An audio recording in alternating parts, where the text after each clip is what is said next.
Hello students.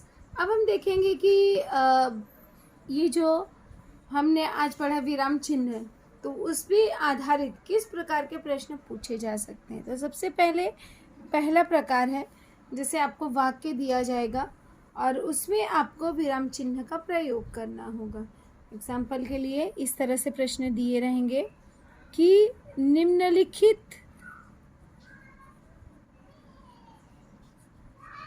निम्नलिखित वाक्यों में, जो भी वाक्य दिए गए हैं, वाक्यों में उचित विराम चिन्ह अर्थात जो उचित लगे उस तरह का विराम चिन्ह लगाकर फिर से लिखें। अर्थात आपको प्रश्न दिया गया होगा और आपको क्या करना है, उसमें सही रूप से विराम चिन्ह लगाकर आपको फिर से उत्तर लिखना है। जैसे इस तरह से आपको प्रश्न दिया गया रहेगा कि मैंने, कोई भी प्रश्न दिया गया हो सकता है, मैंने कितना डरावना स्वप्न देखा। अब ध्यान में रखिए, अब यहाँ पे कौन सा विराम चिन्ह हम इस्तेमाल करेंगे। तो उत्तर लिखते समय आपको इसी तरह से फिर से उत्तर लिखना होगा। मैंने, अब यहाँ पे क्या कह रहा है कि मैंने कितना डरावना स्वप्न देखा। तो मैंने के बाद रुके कितना, मैंने कितना डरावना स्वप्न देखा। अब यहाँ पे प्रश्न नहीं पूछा जा रहा है, यह हमारा विस्मयादि बोधक है, तो इसलिए हम यहाँ पे क्या करेंगे, विस्मयादि बोधक का चिन्ह लगा देंगे। तो इस तरह से हमने अगर लिख दिया, जैसे जब हम कहने जा रहे हैं मैंने कितना डरावना सपना देखा, मैंने पे हमने ठहराव लिया, इसलिए हम यहाँ पर जो है अल्प विराम लगाएंगे, कितना डरावना स्वप्न देखा, उसके बाद में हमने पूर्ण विराम लगा दिया। तो इस तरह से आपको लिखना होगा। अब जैसे मैंने लिखा, राम ने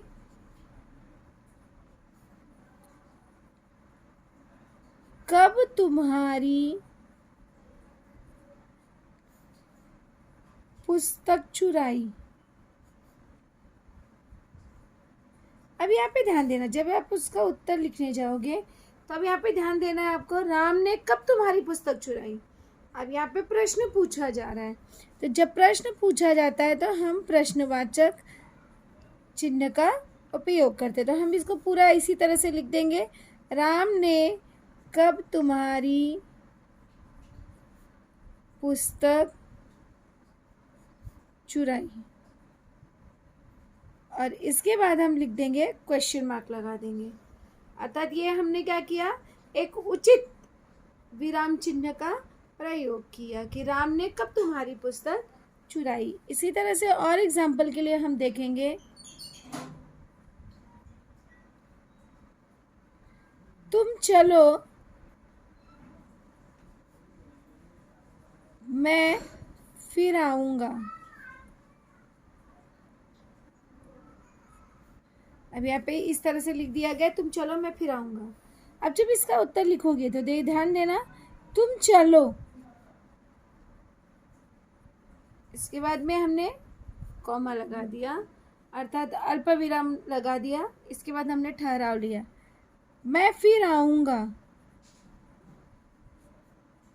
अब ये फिर आऊँगा, अब यहाँ पे हमारा वाक्य पूर्ण हो रहा है, इसलिए हमने यहाँ पे पूर्ण विराम लगा दिया। इसी तरह से हम अगला देखेंगे,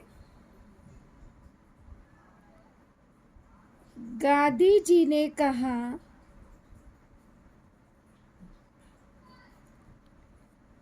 देश के लिए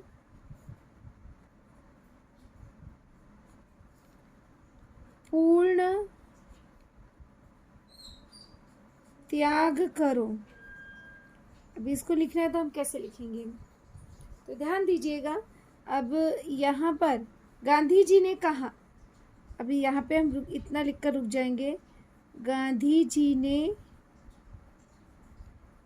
जी ने कहा, इतना कहकर हम क्या करेंगे, यहाँ पर रुक जाएंगे। और उसके बाद जो है यहाँ पर निर्देशक चिन्ह का प्रयोग करेंगे। अब यहाँ पे 2 चिन्ह लग रहे हैं, एक निर्देशक चिन्ह हो गया, दूसरा अब जो है क्या कहा उन्होंने वो हमें डबल इन्वर्टेड कॉमा अर्थात अवतरण चिन्ह, दोहरे अवतरण चिन्ह में लिखना है। तो उन्होंने क्या कहा, गांधी जी ने कहा, अब जो कहा है उस उतने भाग को हमें क्या करना है, अवतरण चिन्ह में लिखना है। तो गांधी जी ने कहा, देश के लिए पूर्ण त्याग करो। अब यहाँ पे ये करो, ये पूरा हो गया तो यहाँ पे पूर्ण विराम, उसके बाद हम क्या करेंगे, दोहरा अवतरण चिन्ह फिर से लगा देंगे। तो इस तरह से हमने इसे कर दिया। अब हम इसी तरह से अगला देखेंगे, जैसे नीचे दिए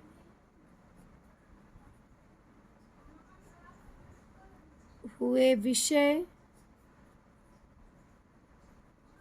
नीचे दिए हुए विषय तैयार करो।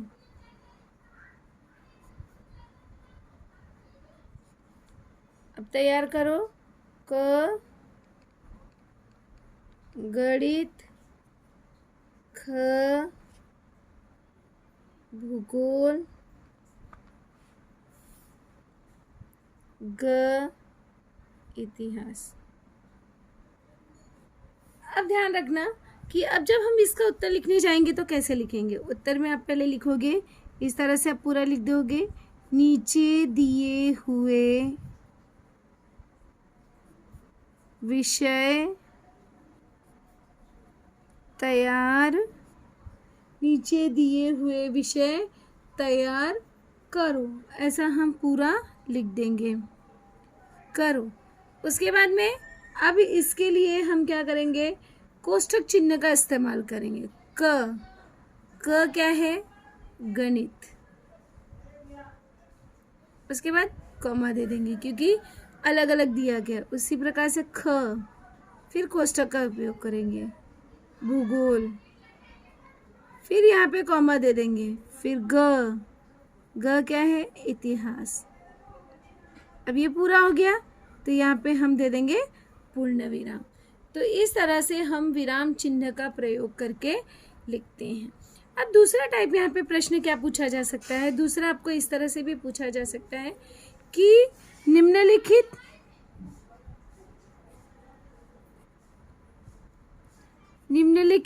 अवतरण चिन्ह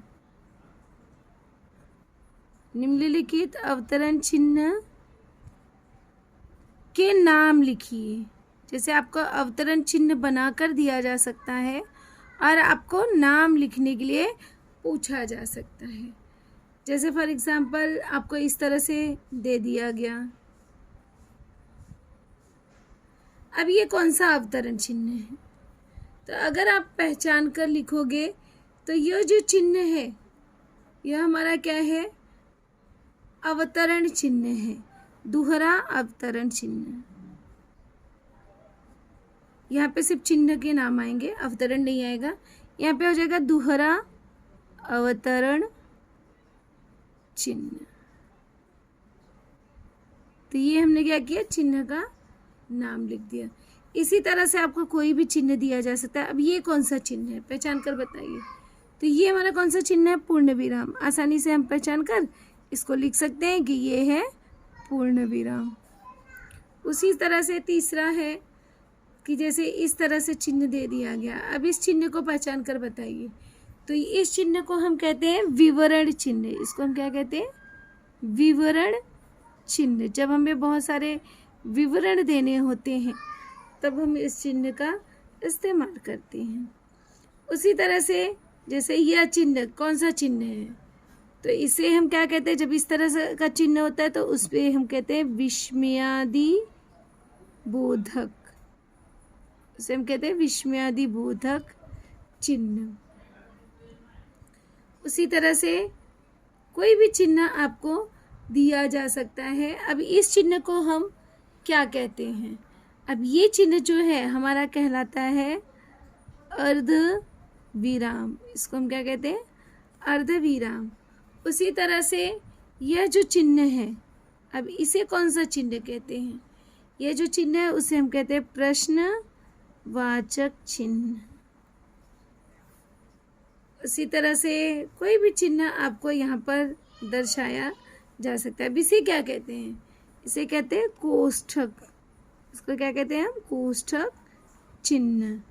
तो इस तरह से आपको किसी भी चिन्ह को बनाकर पूछा जा सकता है कि इस चिन्ह का नाम लिखिए, इस चिन्ह को क्या कहते हैं। तो इसलिए जितने भी 12 चिन्ह आपको लिखाए गए हैं वो सभी चिन्हों को आपको अच्छे से समझना है और याद करना है।